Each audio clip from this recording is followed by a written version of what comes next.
everyone, and welcome to We Watch Bad Films, the podcast where we watch bad films so you don't have to. I'm Gary, and with me, as always, is Jay. Hello. Hello there.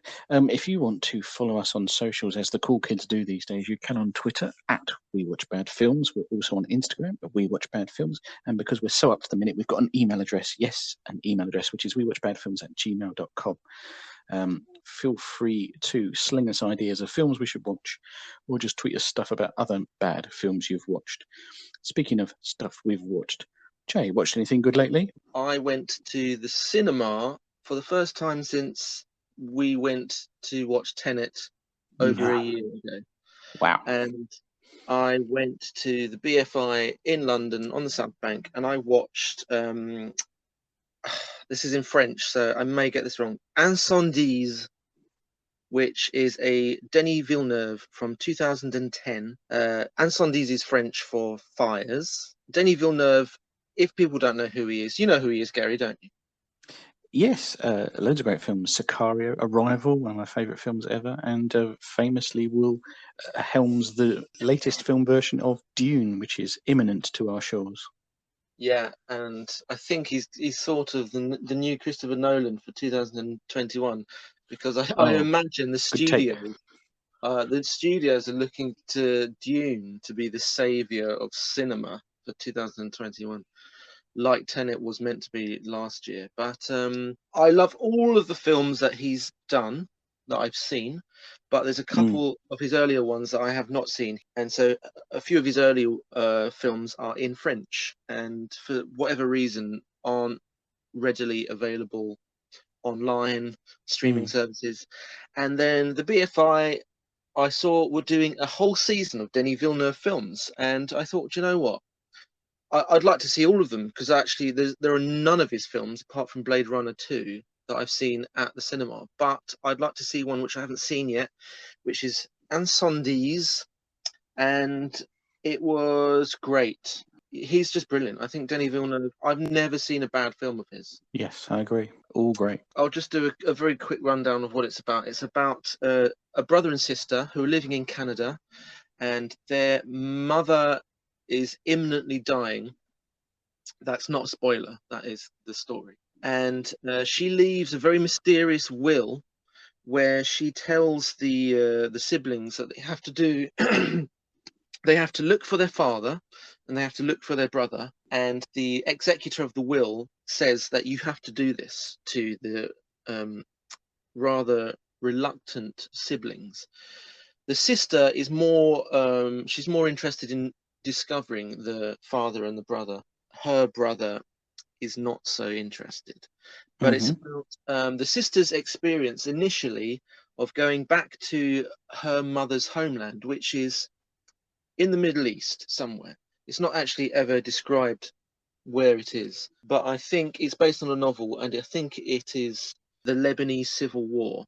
So it follows the sister's trail, following clues about where her mother has been and the people she knew.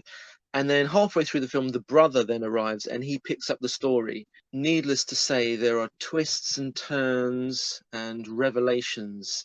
So I'm not going to say any more about that, obviously, because that will be spoiler territory. But also, it looks amazing. The soundtrack is brilliant. There's a couple of Radiohead songs on it, and it's very rare to have Radiohead songs on soundtracks. They don't often. Definitely, yeah. It's called Incendies. It's called Flames. It's a very hot, intense film. Pretty harsh in some places, but quite powerful. And it was amazing to watch it on the big screen. And it was like, wow, I can't believe I'm in a cinema watching this amazing film. And it was it was quite something. Yeah, I'm really looking forward to Dune, and hopefully you and I can take in a viewing of it on a great big screen, because he does a good vista. What have you watched, Gary? I also took a trip to the cinema. I went to see. No, calm yourself. I went to see the Sopranos prequel film, The Many Saints of Newark. Nice. Jay, have you watched The Sopranos? Oh dear. Now, it's on my list of things to watch, and I have watched the first series, but really, it's a huge gap in my knowledge, and it's quite outrageous as I'm hearing myself say that, really, because it's lauded as being one of the best series of all time. It kind of started that HBO style. It started that shift of TV being as good as or better than film as another way Yeah, to be a medium to tell a proper story, an in-depth story. It's my favourite TV show of all time. I did actually finish another watch through earlier this year, and it cemented itself as just such a piece of work. Can be superficial as just some mob story fun, or would say David Chase intended, the creator, to be looked at in different ways, a study of what it's like to be an American at the turn of the century, or to be a family man. And whilst, not many of us run a mafia family, many of us have a job and a real family as well, and you need to balance those two things, and they cause you stress, and how you deal with that, and you have friends, and you have family, and you have parents, and it's all these sorts of areas of your life you need to balance and juggle, and what happens when that doesn't quite pan out. It's brilliantly dark and yet darkly comic at the same time. And despite the fact it finished well over a decade ago, it's still got one of the most satisfyingly divisive endings ever. I think it's recognised as a great ending, yeah. and yet first time round it will frustrate you. But this brings us to the film Many Saints of Newark. Now, top of the line, I enjoyed it, I have to say, but there's quite a few heavy caveats around that. So, self-confessed huge Sopranos fan, so therefore I'm front-loaded to like it already. Though I can totally watch it and think you're seeing the setup for gags you'll never hear the punchline of. So there's lots of stuff dropped in there that are for fans, which is Right. odd because David Chase hates service and fan satisfaction. He really does. He talks about it in interviews. There's things that he's written out of the show because he said he overheard somebody say, "Oh, the fans will really get a kick out of that," and he wrote it out of the show because he's interested in making ambiguous stories that can be read a couple of different ways. He doesn't like to give you all the information up front. He likes to infer things from the situation and just jump right in. You can jump between seasons and lots of stuff has happened, but you don't get told any of it. You just have to figure it out that relationships have changed and people have moved on. And this film is much the same in that sense, that there's characters not explicitly named very well, but you sort of have to play along and figure out who they are and spot them. If you are arriving at it cold, I think you will struggle to get much out of it. There's some decent enough mobster fare, but it's lightweight without the backing of the Sopranos series after it and the characters that you know and love. Also, I think the marketing has done it a huge disservice. The posters talk about the man who made Tony Soprano. So, as you may know, Tony Soprano in this, he's an older teenager, maybe early 20s, played by James Gandolfini's son, Michael Gandolfini, who does absolutely fine with all the work he's got to do, but it's not a lot. He doesn't have a lot to do. He's not in the film a huge amount, really. It's the story of Dicky Moltisanti, Christopher Moltisanti's father. In fact, that's where the name of the film comes from. Moltisanti means many saints. And it's all about the circumstances around his involvement with the mafia and what he does for the family. So I got a lot out of it. I think people cold to Sopranos wouldn't get so much out of it. There's a couple of more pastiche type performances that will rub people up the wrong way. I also think the lead guy playing Dicky Moltisanti, Alessandro Nivola, isn't incredibly charismatic. It felt like they wanted Sam Rockwell and didn't get him. That's the Yeah, I feeling know I who get it from it. is. Yeah, I Yeah. know who he is. Yeah, And therefore he's not like completely magnetic, and I think does the character a disservice. And it's odd that it's a clash between him and a new faction that springs up led by Leslie Odom Jr. and you don't really see the payoff of any of that. And equally, they're not there by the time of the Sopranos series. So it's a strange choice to make. Would it be good for me to start with this film, but you're saying no? Absolutely not. Unless you've got a real burning desire just to see any film at the cinema, or your unlimited card is in danger of not earning its keep this week. But I really think you have to be into The Sopranos and seen all of it to get the most out of it. So yeah, The Many Saints of Newark, good, but only for a selected audience. So Jay, have you got something we could watch this week? Oh dear. Yes, of course, Gary. There's always seeing the Himalayas coming towards you from in the distance. There's a mountain of tripe films that need to be watched, and I've just got one here. I was going through Instagram recently, and this film popped up, and I thought, this is interesting. It came out 2020. Let's watch it. So this is Ouija Shark, 2020. Hang on. Ouija Shark. Are we watching another shark film? I'm going to say yes. Yeah.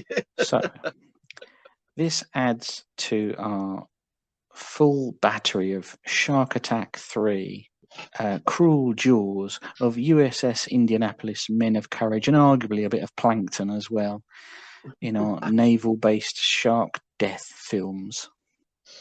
Yeah, there's obviously a rich vein here, Gary, and I think we need to mine that vein and try not to drown. Well, let's get it watched then. Okay, let's go and watch that. You guys listen to a trailer. We'll come back and discuss. I was at the beach, and I found this Ouija board in the water. Haven't I told you not to fool around with those things? It's just a game, Dad.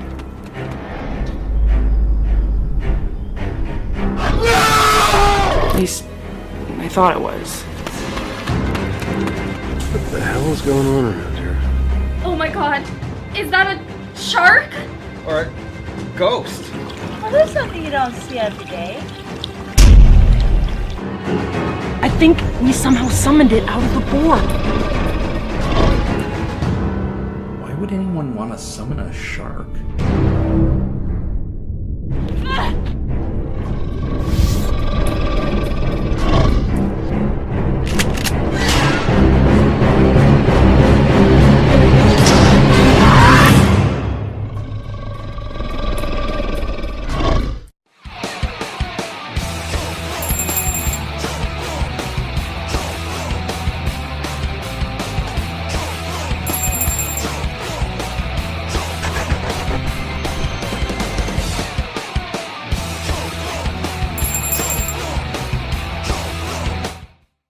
Okay, we have just watched Ouija Shark, which is either from 2017 or 2020. It's not exactly clear when it was.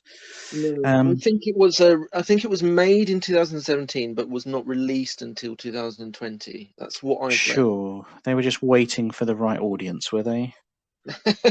Yes. Yeah. You and I. Yes, yeah. Well, it got a whopping 1.8 on IMDb, so if that gives you any indication.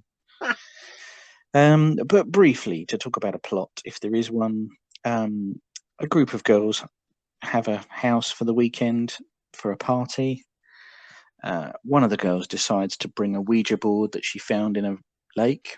They use the Ouija board and it conjures a ghost shark. Ghost shark then sort of terrorizes them a bit. One of them rings their dad, who's a police officer. Investigates it, but he gets nobbled by the shark. But from the afterlife, he's able to then defeat the shark using some weird magic powers. And that'll do. You don't need to hear any more about it than that. Yeah, that is it. Was he actually a police officer? I didn't get that. I might be wrong about that, but, come and sue me. So many subtle layers to this film, guys. It's like a filmic, cinematic lasagna. Yes, well, one of its many layers is that it's a 70-minute film. I cheered when I saw that on the runtime.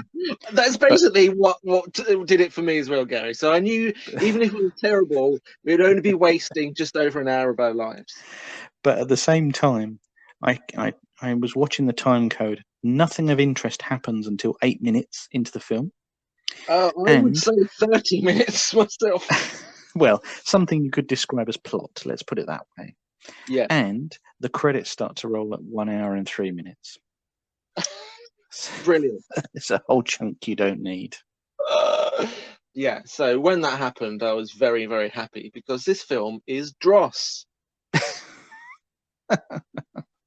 Well, you picked it. I did pick it, yeah. But this is the danger of our mission, Gary. This is the danger. This is why we're brave, intrepid explorers, Gary. And sometimes brave, intrepid explorers fall down a pit or get eaten by a shark. Or step in dung. Yeah.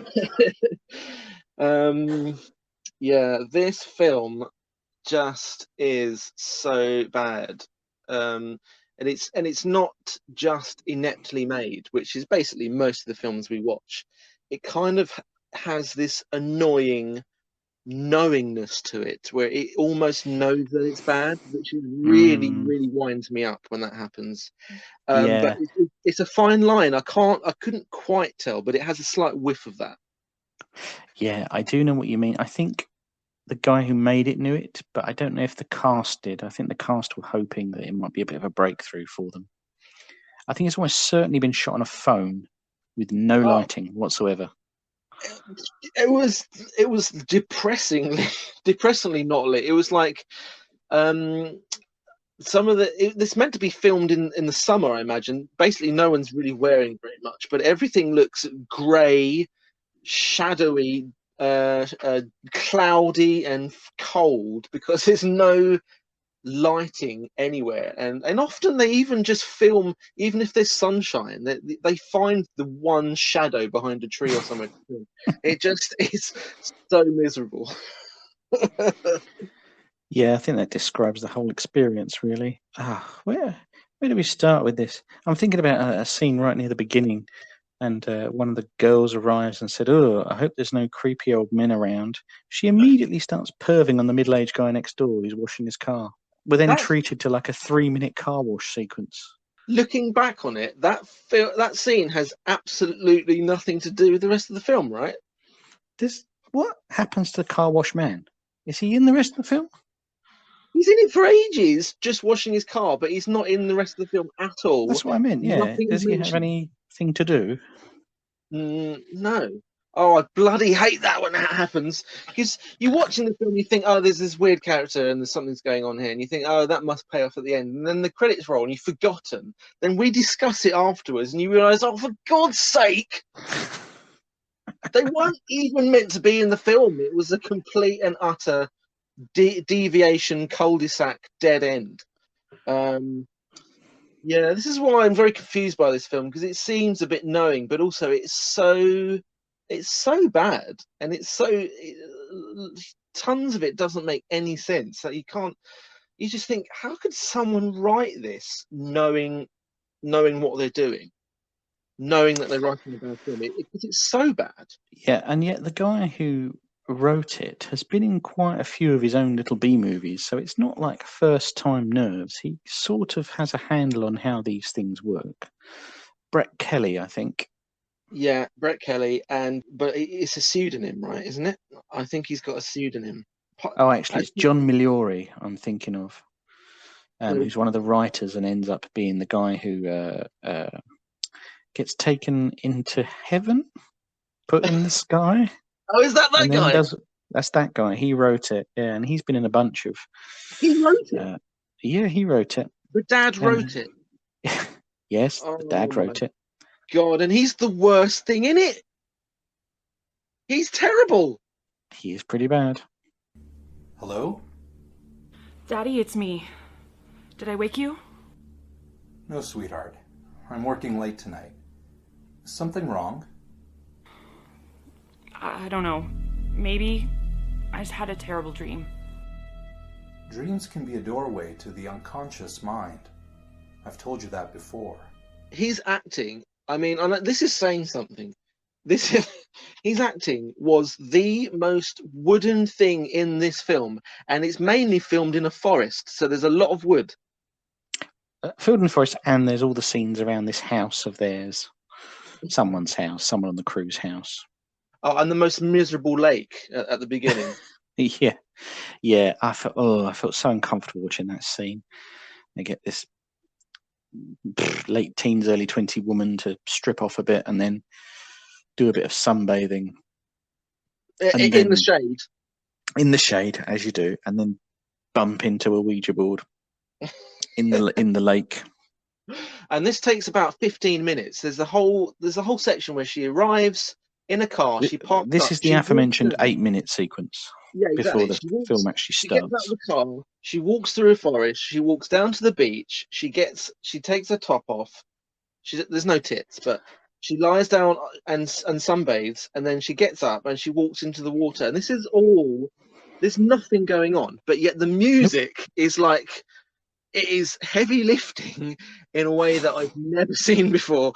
There's all this eerie music going on. And actually, you had vibes from that opening scene that she was being watched. That's what they were going to reveal, and it wasn't going that way at all. It didn't go that way at all. The scariest part for me was watching her barefoot walk down the horrible, sharp pebbles down to this dingy little pond that she goes into. And it looks freezing cold, and I just think, well, yeah.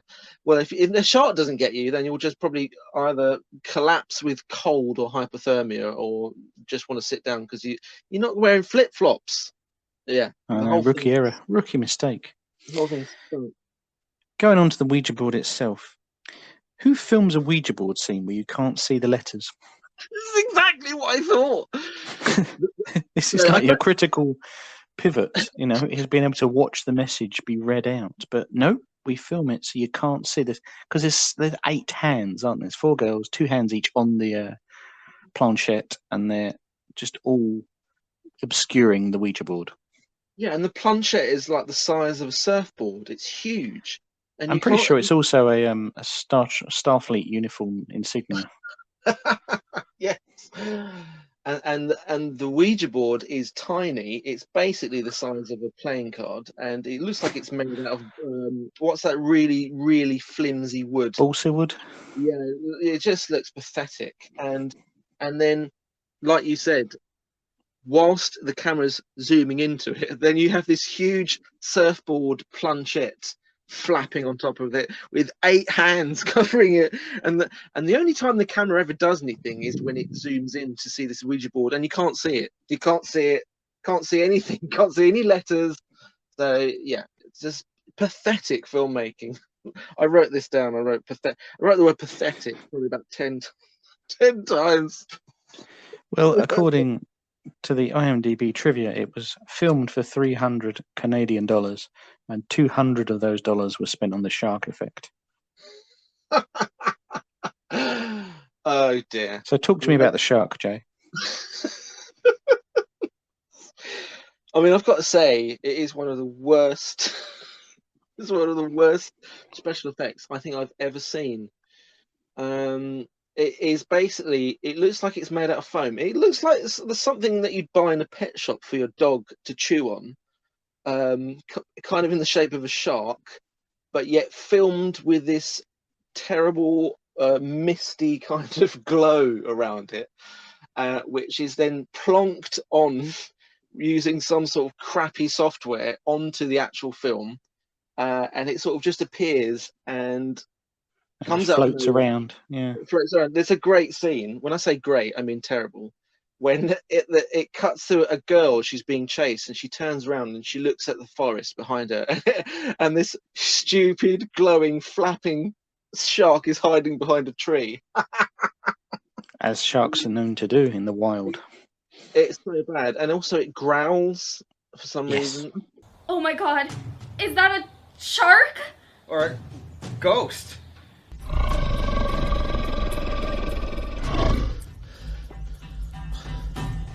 Haven't we watched another film where a shark was growling and we mentioned it? Yes, we did. I think that was Shark Attack 3.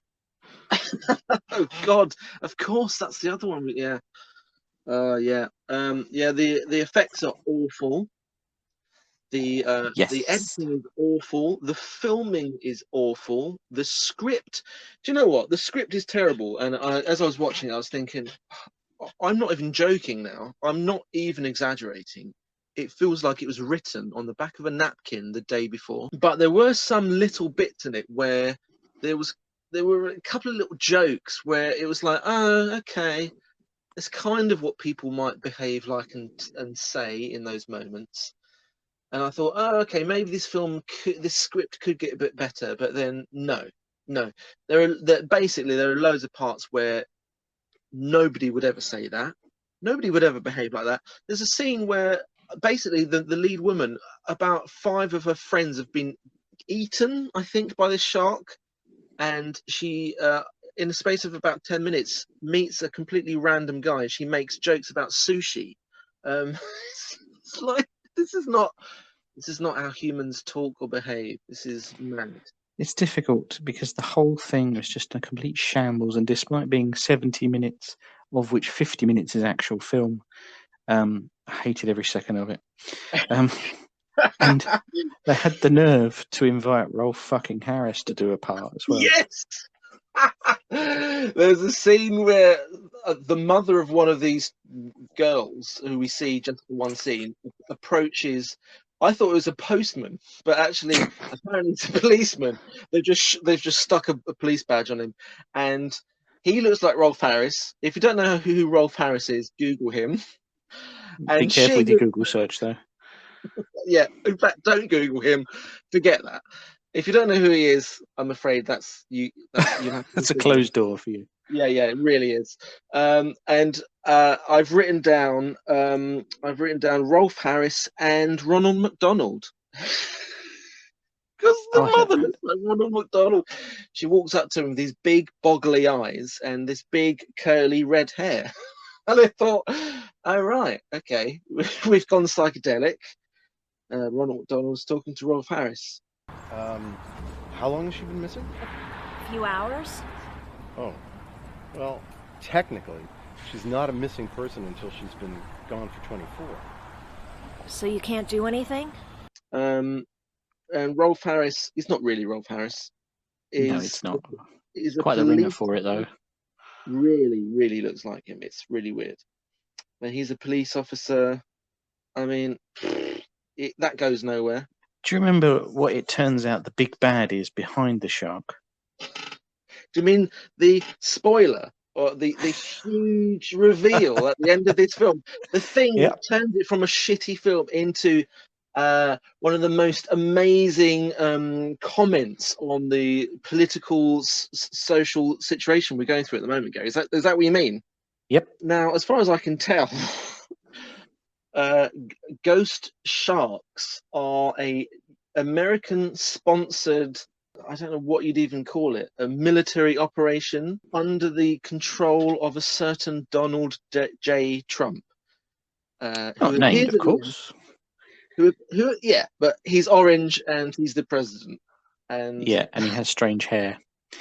But the thing about it that bugged me is... I know what you're going to say here. I know what you're going to say. Who can't do a Donald Trump impression? Exactly. They get someone who doesn't say anything like Donald Trump. Oh my God.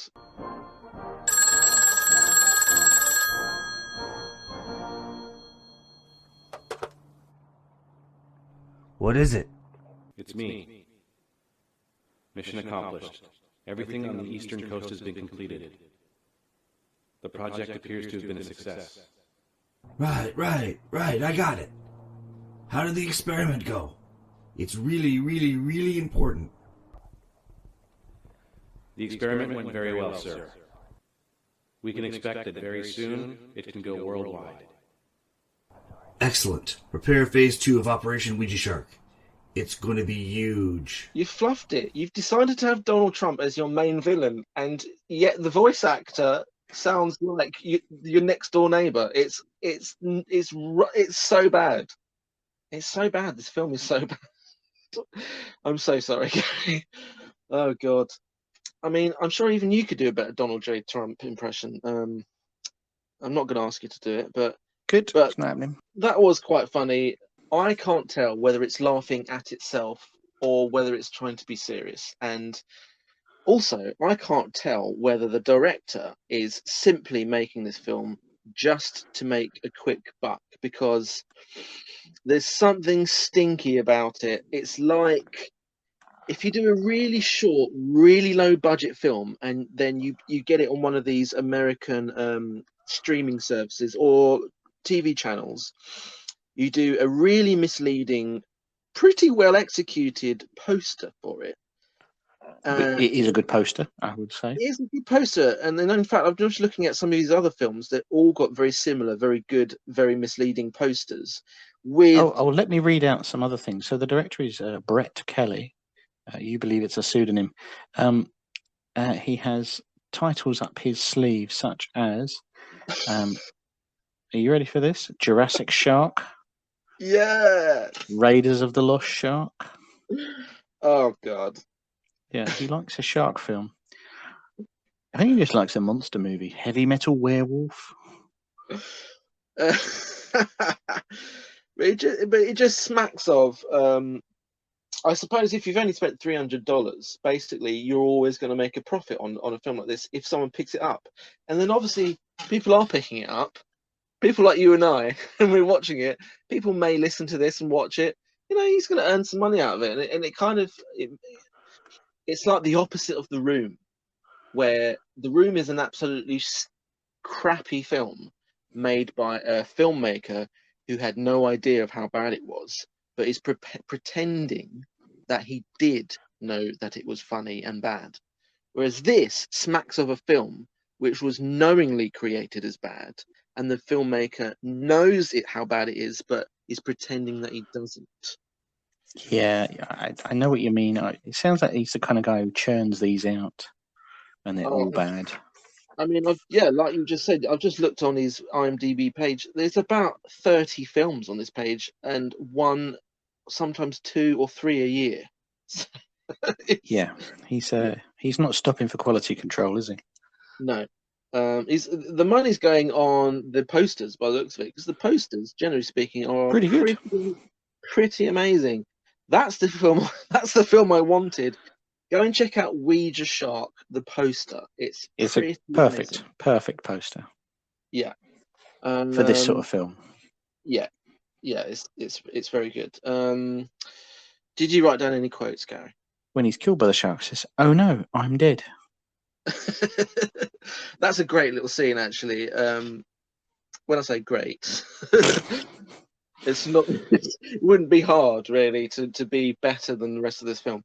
But that really went batshit crazy for about 3 minutes, and I was not expecting it. When he screams out, "Oh no, I'm dead!" and he actually says a few more things, and then he starts fighting the shark in the clouds, and he has like Doctor Strange magical discs of power coming out of his hands. I mean, that did happen, didn't it? That was in this film, wasn't it? Yeah. Absolute, complete and utter nonsense. Oh no. I'm dead. You hear that? You can't hurt me anymore! Hey! I've got to use my occult training. Mystic Shield! There's a funny little scene where there's the boy and the girl. They go to the picnic bench. They just start talking for some reason. And then the boy says, "Crackers." Do you remember that? I have no memory of that scene. I'm sure it happened. Yeah. What else is there to say about this film? There's she says, "Are you some sort of hot air balloon or something?" When the shark is in the swimming pool. Yeah, there's that whole girl is stoned, offers a marijuana to a ghost shark scene, which we just haven't talked about, and I think that's all we need to say on it. That's the kind of scene that made me feel like the filmmaker knew what he was doing. But then I would repeat the fact that I think the dad, the guy who eventually kills the shark, is actually for me the best thing in the film because he's so. You're telling me he's the writer? He's one of the writers. Yep. Oh my god, he is so bad. When he first comes on screen, there's a lot of bad acting, but he is like an android. He's so dead. He's like a shark, dead eyes. And there's one scene where I think his whole voice is overdubbed as well, and so it strips another layer of humanity away from him. He also says some weird things like he tells his daughter to not mess around with the occult, and then in the next scene, he's sitting down reading tarot cards and trying to discern what sort of black magic is going on with this shark. Just utter nonsense. It's not good. Can you, hand on heart, recommend people watch Ouija Shark? Not only can I not recommend it, I want to issue a full and heartfelt apology, Gary, for making you waste 1 hour and 3 minutes of your life watching this utter black hole of creativity and nonsense. And I never ever want to ever have to watch this film ever again, and I want to be erased from history. So just to be clear, Jay does not recommend this film. I have to concur. It's an absolute waste of megabytes, a complete waste of time. Luckily, only an hour long. But still, between us, 2 hours we wasted. Oh dear. Well, there's always next time. Yeah, I think you're going to screw me over with some other shark garbage another time. I would never do that again. Anyway, that's all from us here at We Watch Bad Films. Thank you very much. I hope you enjoyed that episode. Please let us know what you thought over on Twitter, Instagram, email. That'd be wonderful. Thanks. Thank you for being here this week, Jay. Thank you very much. Goodbye, everyone. Bye-bye.